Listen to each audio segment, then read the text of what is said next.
Dorongkan kami pada jalan-jalan kebaikan, hiaskan hati kami dengan ketakwaan.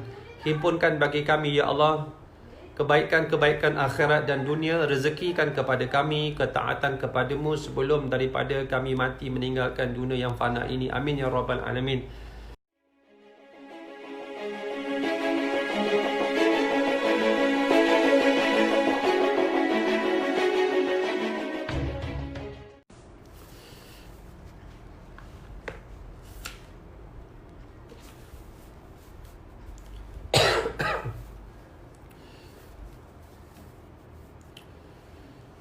Assalamualaikum warahmatullahi ta'ala wabarakatuh. A'udzu billahi as-sami'il alim minasy syaithanir rajim. Bismillahirrahmanirrahim.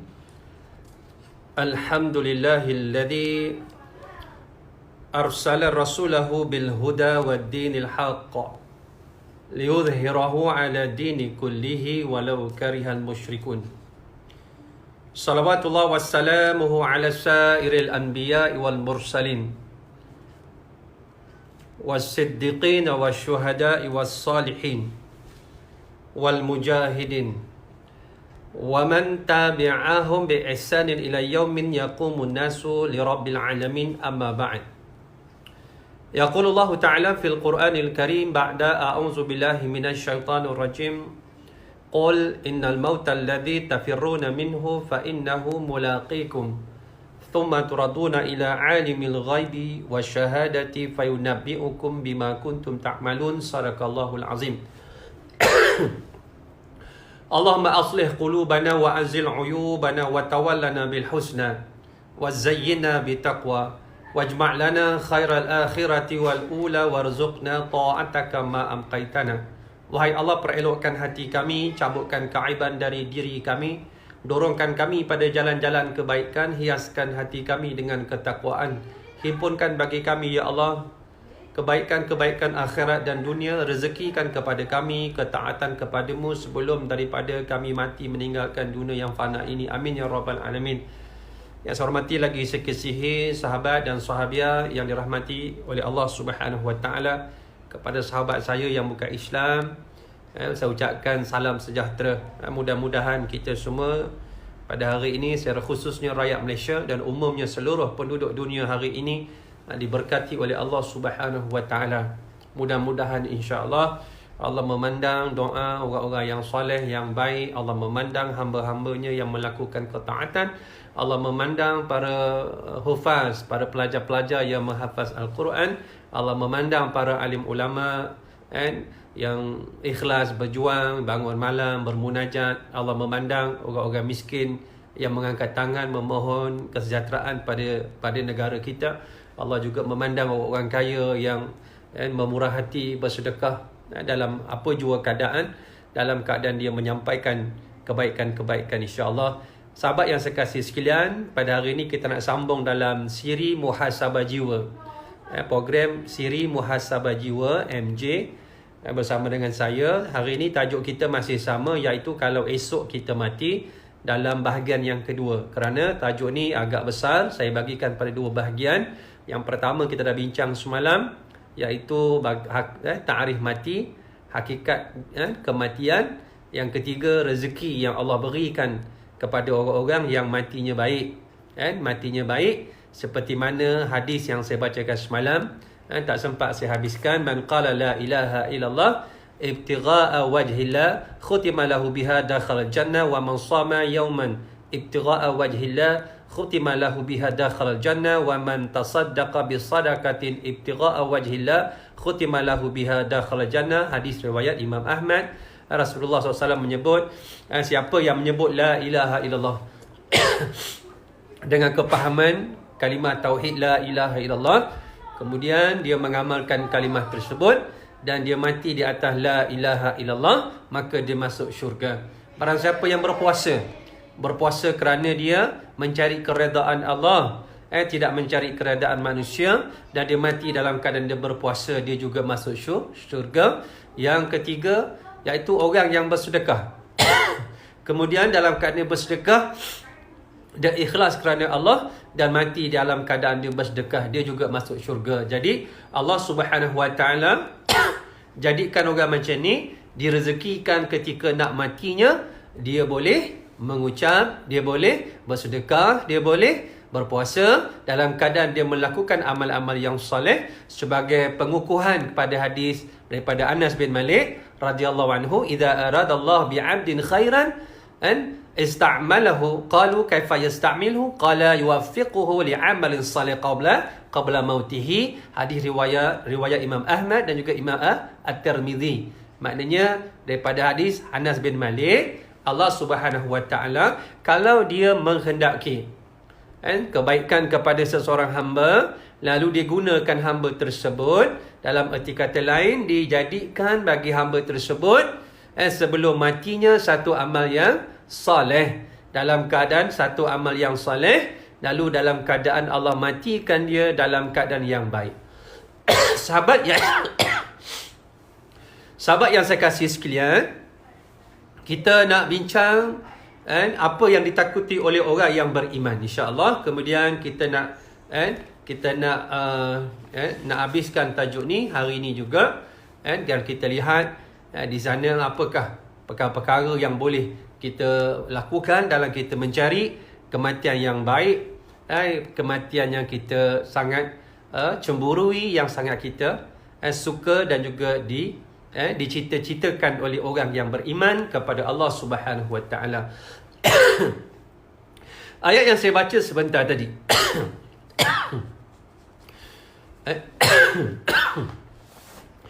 ayat yang saya bacakan sebentar tadi daripada surah, nama dia surah Al-Jumu'ah, ayat yang ke-8.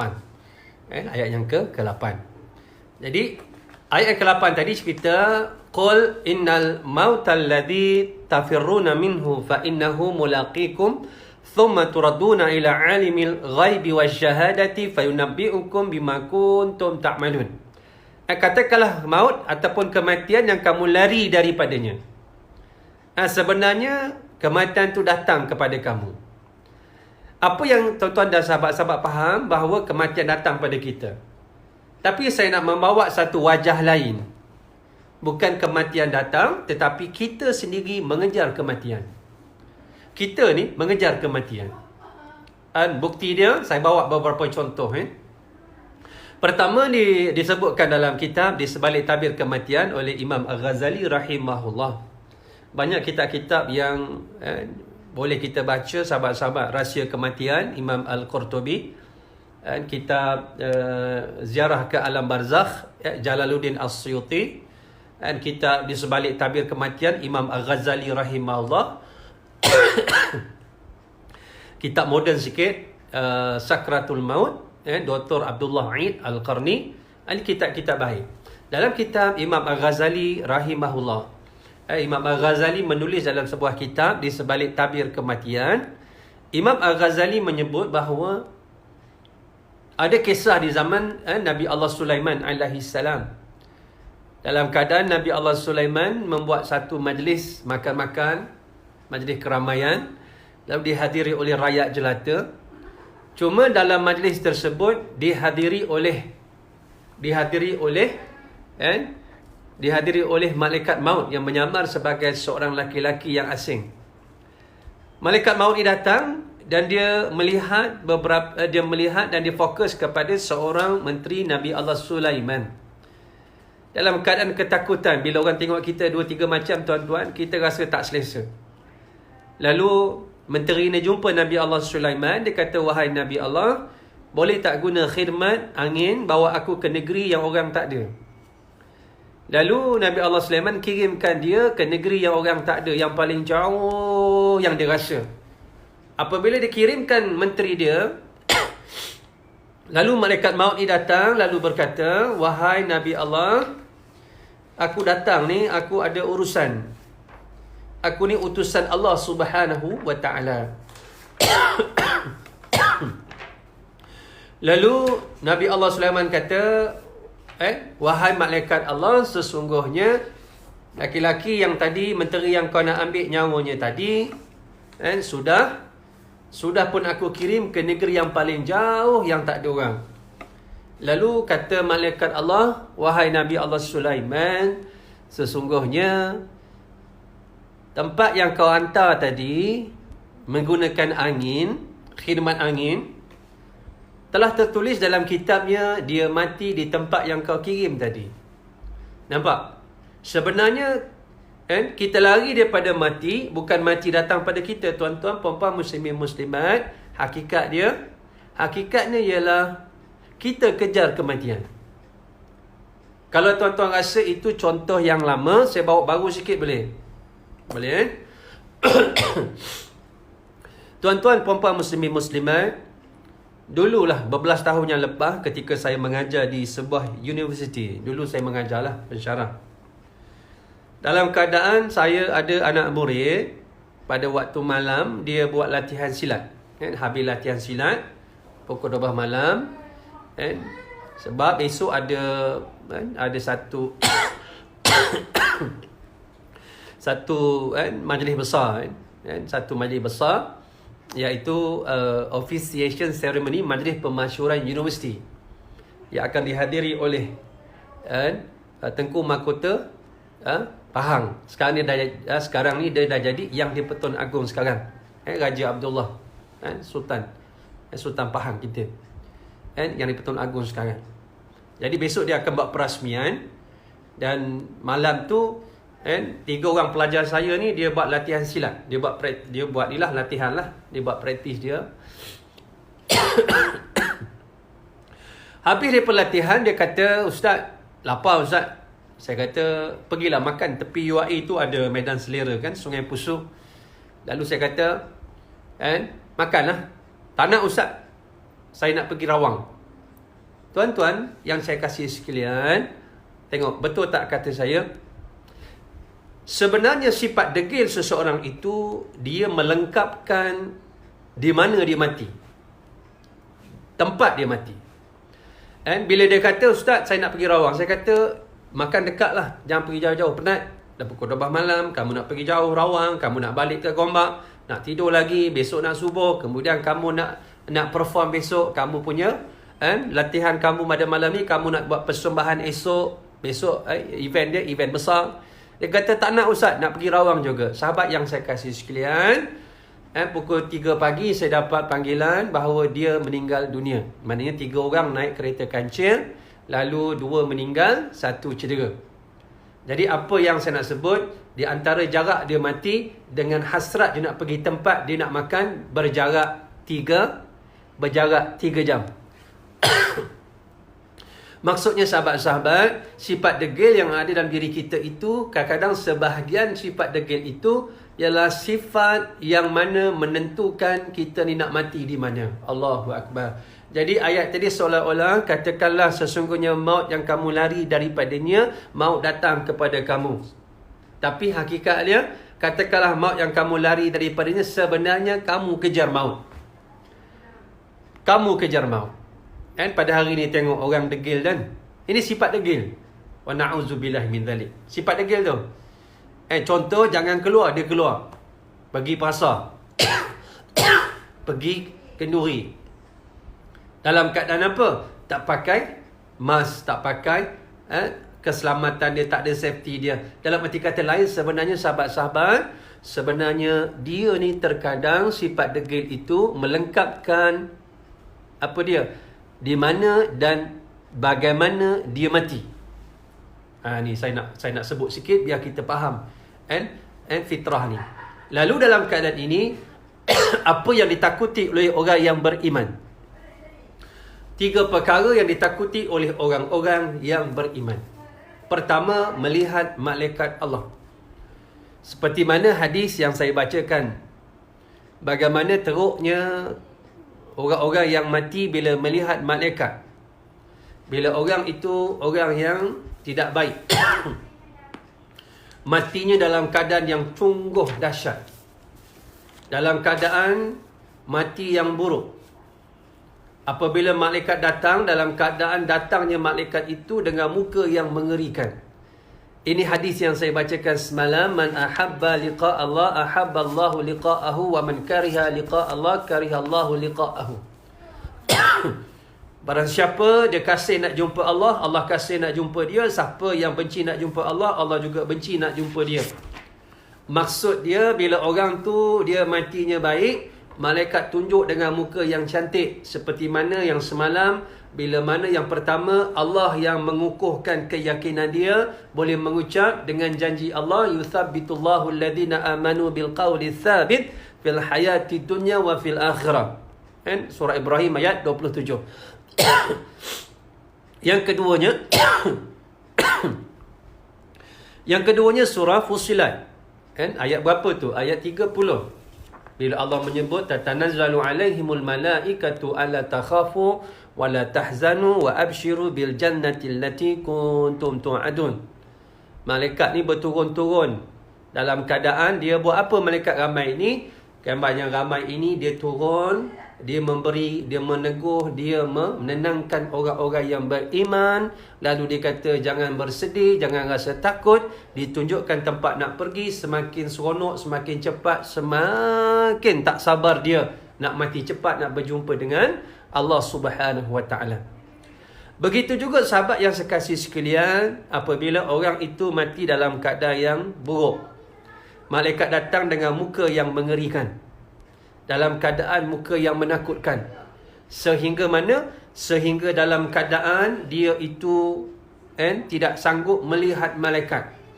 Dalam keadaan pernah ditanya oleh Nabi Allah Ibrahim bagaimana dia cabut nyawa orang jahat. Malaikat maut kata, wahai Ibrahim, kamu paling dulu, kalau aku kata tengok, kamu tengok. Bila mana paling saja, kata malaikat, buka mata tengok aku. Nabi Allah Ibrahim pun pingsan, tuan-tuan yang dirahmati oleh Allah Subhanahu Wa Taala. Lalu dalam keadaan itu menyebabkan dia tidak boleh melakukan apa yang seharusnya dilakukan apabila orang nak meninggal dunia. Kenapa tuan-tuan? Kerana dia duduk dalam keadaan yang begitu terseksa. Sebab itu bila baik, malaikat datang dengan keadaan yang baik, seperti surah Lebah ayat 32, alladzina tatawaffahumul malaikatu tayyibina yaquluna salamun alaikum udkhulul jannata bima kuntum ta'malun. Surah Lebah ayat 32. Apabila orang-orang yang baik itu mati, tayyibina, malaikat mengalu-ngalukan padanya, salaman, salaman, salaman. Sebab tu pintu-pintu langit itu terbuka, tuan-tuan. Pintu-pintu langit itu terbuka. Seperti mana perginya Sa'ad bin Mu'az.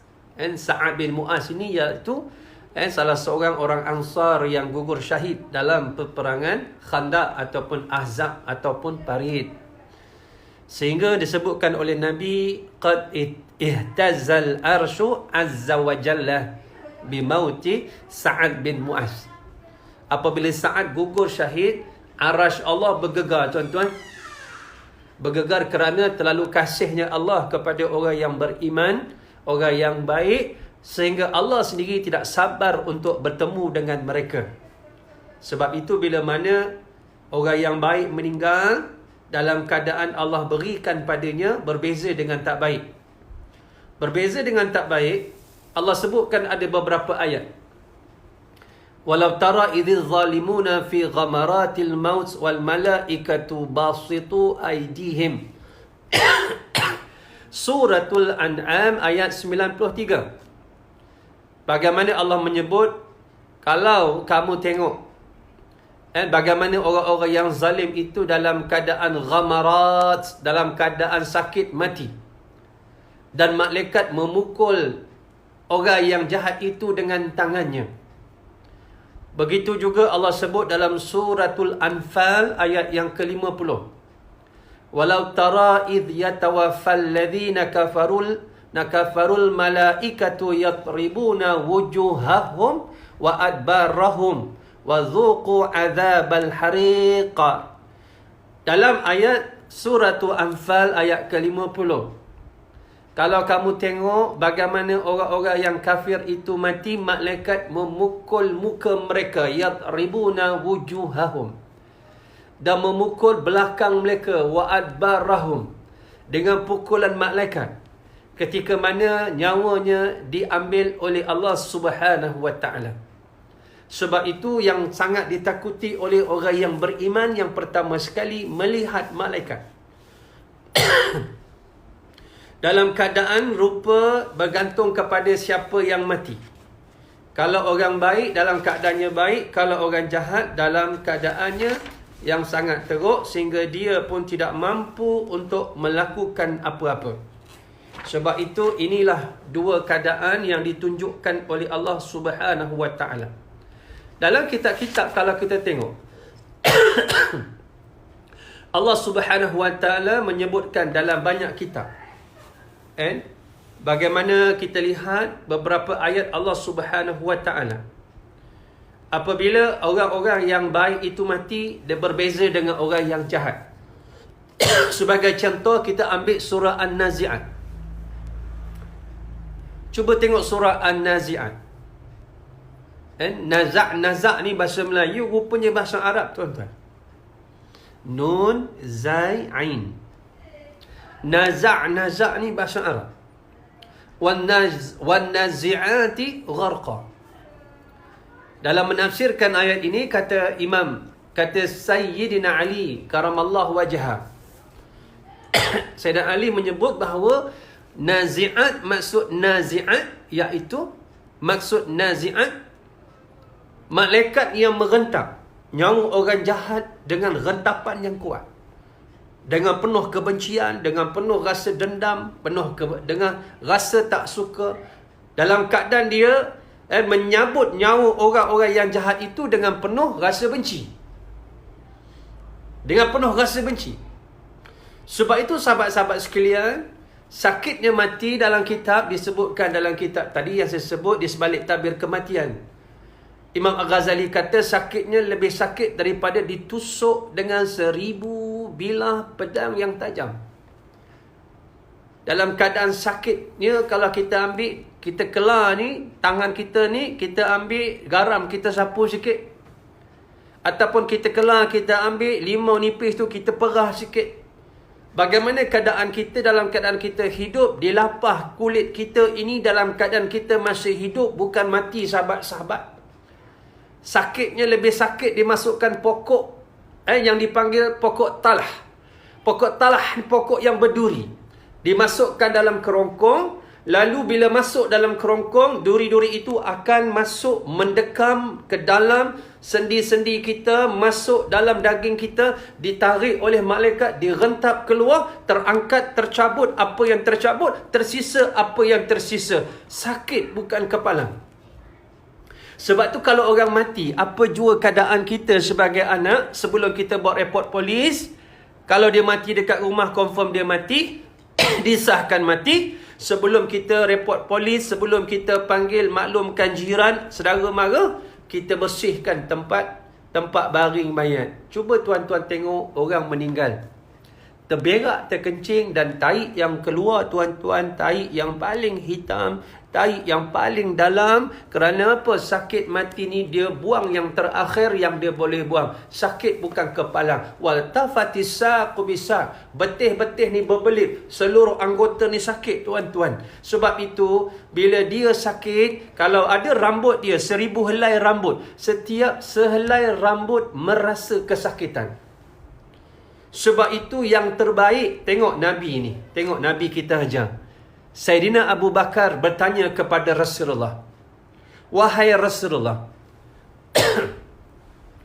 kalau engkau wafat, dengan apa kami nak kafan? Siapa yang akan mandi? Siapa yang akan kafan? Siapa akan usung? Siapa akan solat? Nabi susun cantik. Semuanya Nabi kata, saudara-saudara aku yang paling hampir. Tuan-tuan, tak sama kita mati. Bila mana kita mati, petang ni diuruskan oleh pihak hospital. Tak sama. Diuruskan oleh masjid surau, AJK masjid. Tak sama. Kenapa tak sama? Sebab orang yang menguruskan, kalau dia sebagai tanggungjawab AJK masjid, biro jenazah, bukan anak, tak sama dengan anak. Anak ada dua benda, iaitu pertama ada rasa tanggungjawab, kedua ada kasih sayang. Bila dia buat kasih sayang, dia buat sungguh-sungguh. Kalau dia mandikan ayah dia, mandikan sungguh-sungguh. Dalam keadaan dia kafan sungguh-sungguh. Kita tengok orang meninggal, anak dia bukan ustaz, tapi bila dia meninggal, anak mandikan ramai-ramai. Tuan-tuan, letak atas peha masing-masing. Yang abang dia tu tukang siram air, yang lain sapu, yang lain sabun, yang lain main peranan, yang pangku-pangku di atas peha masing-masing. Dalam keadaan abang dia kata, ya Allah, masa kami kecil ayah kami mandikan kami. Pada hari ini kami mandikan ayah kami, ya Allah. Tetapi dia sudah menjadi mayat, ya Allah. Di atas jasanya memandikan kami masa kecil dulu, ya Allah. Dan air-air yang mengalir ini, Engkau ampunkan dosanya. Adik-beradik yang lain, tuan-tuan, yang ramai-ramai kata amin, amin, amin, amin. Ketika nak kafan ayah dia, sahabat-sahabat, abang dia kata, ya Allah, masa kami kecil, ya Allah, ayah kami pakaikan kami baju, ya Allah. Hari ini kami pakaikan dia baju, ya Allah. Tapi bajunya ialah kain kafan, ya Allah. Di atas, ya Allah, pahalanya. Di atas jasanya, ya Allah, dia pakaikan kami baju masa kecil, ya Allah. Ampunkan dosa ayah kami. Lalu, yang lain, amin, amin, amin. Ya Allah, ya Rabbi. Rezeki dia, tuan-tuan, dia dapat anak yang baik, yang soleh. Sebab apa, tuan-tuan, benda ni saya nak sebut? Sebab mayat tu dia tahu dia tengah sakit. Nabi kata, al-mayyit ya'rifu ma yaghsiluhu wa ma yahmiluhu wa ma yudallihi fi qabrih, atau kama qala. Mayat tu tahu siapa yang mandikan dia, siapa yang angkat dia, siapa yang letak dalam liang lahat. Mayat tu tahu siapa yang buat. Alangkah sedihnya kita, tuan-tuan, kalau kita mati petang ni, anak kita tak boleh buat apa-apa, tuan-tuan. Anak kita tak boleh mandi, tak boleh kafan, tuan-tuan. Sedih kita bila kita orang meninggal malam, pagi kita datang rumah, kita ingat nak boleh mandi dah. Tengok, ya salam, mayat dengan najis. Tai tak dibuang, tuan-tuan. Air kencing dalam keadaan berbau hancing. Baju ayah, baju mak bergelumangan najis. Dalam keadaan janggut ayah tak terurus, misai ayah tak terurus, kuku ayah tak terurus, tak urus. Maksudnya ketika ayah sakit terlantar 2-3 tahun, anak tak anak anak tak pedulikan ayah yang sakit. Tak ada siapa cakna ayah dia. Ada yang lebih menyedihkan di sebuah tempat di Malaysia. Ayah dah meninggal 3 hari baru anak sedar ayah dah meninggal. Ya salam. Tuan-tuan, sakitnya mati, tuan-tuan. Bila dalam keadaan apa ditunjukkan sampai terberak, terkencing, takutnya melihat malaikat Allah Subhanahu wa ta'ala. Tetapi bila mana orang yang baik meninggal, Allahu Akbar, dalam keadaan bila dia meninggal, diberikan kepada orang yang baik itu dalam keadaan yang cukup indah. Bila dia baik, matinya bersambung ayat tu tadi, tuan-tuan. Wa nasyitati nashta, wasabihati sabha, fasabiqati sabqa. Kata Sayyidina Ali karamallahu wajhah, orang yang baik ini bila meninggal, diambil nyawanya dalam keadaan yang sangat lembut seperti air yang mengalir. Wasabihati sabha, dalam keadaan apa? Dalam keadaan datangnya malaikat itu segera. Dia nak menyegerakan orang yang baik itu mati. Yang ketiga, fasabiqati sabqa, sehingga malaikat itu berlumba-lumba membawa roh orang yang baik itu bertemu Allah, naik ke langit, berlumba-lumba dalam keadaan aku bawa, aku, dan berbangga di hadapan Allah. Ya Allah, aku yang ambil dia, aku yang bawa rohnya. Ya Allah, malaikat mengambil kesempatan menumpang kemuliaan di atas orang yang baik meninggal. Dalam keadaan orang tersebut sangat mulia, pintu-pintu langit terbuka, bau yang sangat harum. Lalu malaikat berkata, bau harum apa ini? Lalu malaikat menjawab, roh si fulan, roh si fulan, roh si fulan. Ini yang pertama, sahabat-sahabat, dalam keadaan takut melihat malaikat. Berbeza orang yang baik dan orang yang jahat. Yang kedua, yang ditakuti oleh orang yang beriman, iaitu sakratul maut. Allah menyebut dalam ayat surah Qaf ayat 19, waja'at sakratul mauti bil haqq dzalika ma kunta minhu tahid. Dan datanglah sakratul maut dengan sebenar-benarnya. Itulah yang dahulunya hendak engkau mengelak. Surah Qaf ayat 19 ini beritahu kepada kita ada satu keadaan yang dipanggil sakarat. Sakarat ni bahasa Arab ialah mabuk. Mabuk. Sakarat ni mabuk. Sebab itu bila orang nak meninggal 100 hari lagi, kata ulama, badan dia rasa menggigil. Lepas waktu asar dia rasa menggigil. 40 hari sebelum meninggal, lepas waktu asar dia rasa perut pusat dia itu bergetar, menggigil. Lalu ditambah lagi ketika 40 hari sebelum meninggal, terkadang malaikat maut mula menampakkan kelibat dia.